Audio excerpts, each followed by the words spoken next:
सब चाहते हैं कि अपनी मेंटल स्टेट, अपना मूड अपने कंट्रोल में हो, है ना? मतलब स्ट्रेस कम हो, मोटिवेशन ज्यादा हो।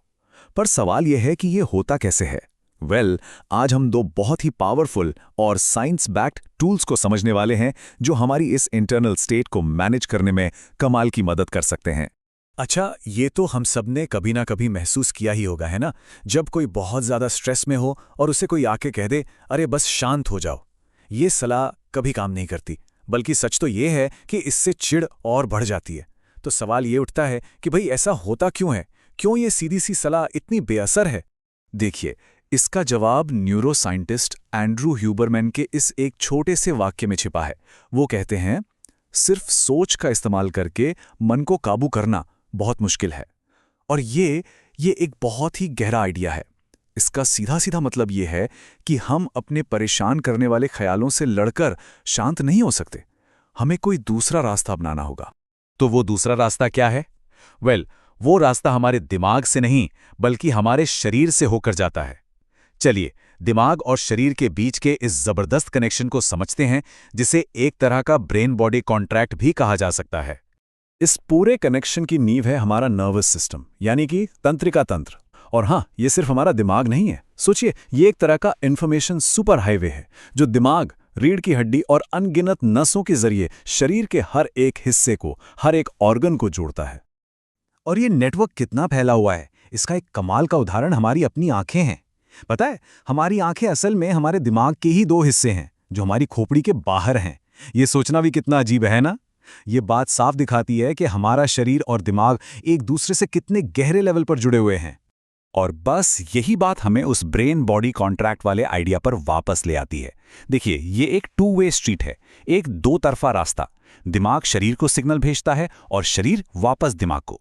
और असली पावर, असली चाबी इसी बात में छुपी है कि हम अपने शरीर का इस्तेमाल करके अपने दिमाग की हालत को, अपनी मेंटल स्टेट को बदल सकते हैं। तो चलिए अब थ्योरी से एक्शन में आते हैं। हमारा पहला टूल है स्ट्रेस को रियल टाइम में, यानी उसी पल काबू करने के लिए। और ये हमारी सांस लेने की ताकत का इस्तेमाल करता है। सच मानिए, ये पल भर में शांत होने का एक बहुत बहुत ही असरदार तरीका है। यहाँ पर सबसे जरूरी बात जो समझने वाली है वो ये है, अपनी हालत को, अपनी स्टेट को बदलने का सबसे तेज तरीका अपने विचारों को बदलना नहीं है, बल्कि अपनी सांस को बदलना है। हमारी ब्रीदिंग, हमारी अलर्टनेस और हमारे शांत रहने की अवस्था को कंट्रोल करने का सबसे सीधा, सबसे डायरेक्ट लेवर है। इस टेक्निक का नाम है फिजियोलॉजिकल साई। और ये सुनने में जितना फैंसी लगता है, करने में उतना ही आसान है। बस इतना करना है, नाक से 2 बार लगातार सांस अंदर लेनी है। पहली सांस थोड़ी लंबी और उसके ठीक बाद एक और छोटी सी सांस, ताकि फेफड़े पूरी तरह हवा से भर जाएं। और फिर मुंह से धीरे धीरे पूरी सांस बाहर छोड़ देनी है। तो सवाल ये है कि ये जादू जैसा काम क्यों करता है? ये कोई साइकोलॉजी की ट्रिक नहीं है, ये प्योर बायोलॉजी है। ये एक सिंपल सा एक्शन हमारे फेफड़ों से एक्स्ट्रा कार्बन डाइऑक्साइड को तेजी से बाहर फेंक देता है। और जैसे ही ऐसा होता है, हमारे दिमाग को तुरंत एक जबरदस्त शांत होने का सिग्नल मिलता है। और सबसे अच्छी बात जानते हैं क्या है? ये अविश्वसनीय रूप से तेज है।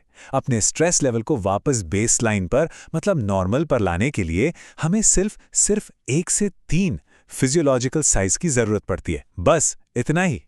तो अब फर्क बिल्कुल साफ है ना? एक तरफ है खुद को कहना कि शांत हो जाओ, मतलब दिमाग से लड़ना, जो सिर्फ फ्रस्ट्रेशन बढ़ाता है। और दूसरी तरफ है अपने शरीर के साथ काम करना, जो दिमाग को सीधे सीधे सुरक्षा का, सेफ्टी का सिग्नल भेजता है। चॉइस तो बिल्कुल क्लियर है। ओके, तो स्ट्रेस को काबू करना तो कहानी का एक हिस्सा हो गया, लेकिन मोटिवेशन और ड्राइव का क्या? उसे कैसे बढ़ाएं? बस यहीं पर आता है हमारा दूसरा टूल, जो हमारी आगे बढ़ने की इच्छा को, हमारी ड्राइव को फ्यूल देता है। चलिए अब बात करते हैं डोपामाइन की। हम सबने इसके बारे में सुना है, इसे अक्सर रिवॉर्ड केमिकल कहा जाता है। पर ये सिर्फ आधी सच्चाई है।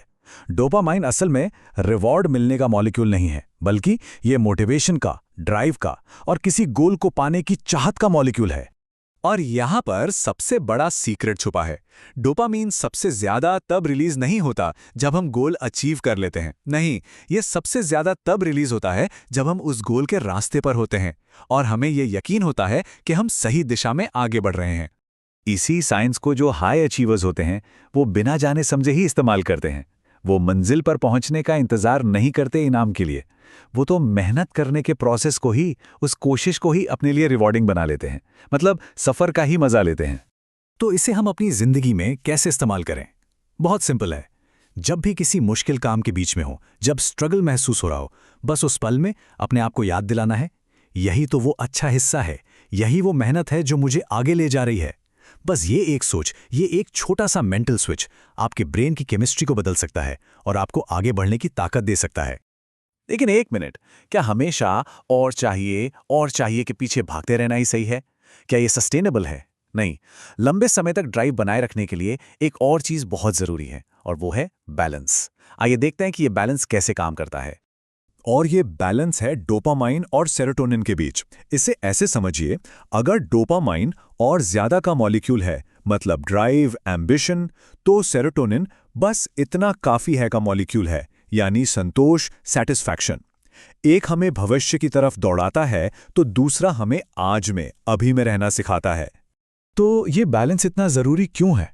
सोचकर देखिए, अगर कोई गाड़ी सिर्फ एक्सेलरेटर पर ही चलती रहे तो इंजन तो जल जाएगा ना, बर्नआउट पक्का है। सेरोटोनिन वो ब्रेक है, वो रिकवरी है, वो रिचार्ज है जो अगले रेस के लिए जरूरी है।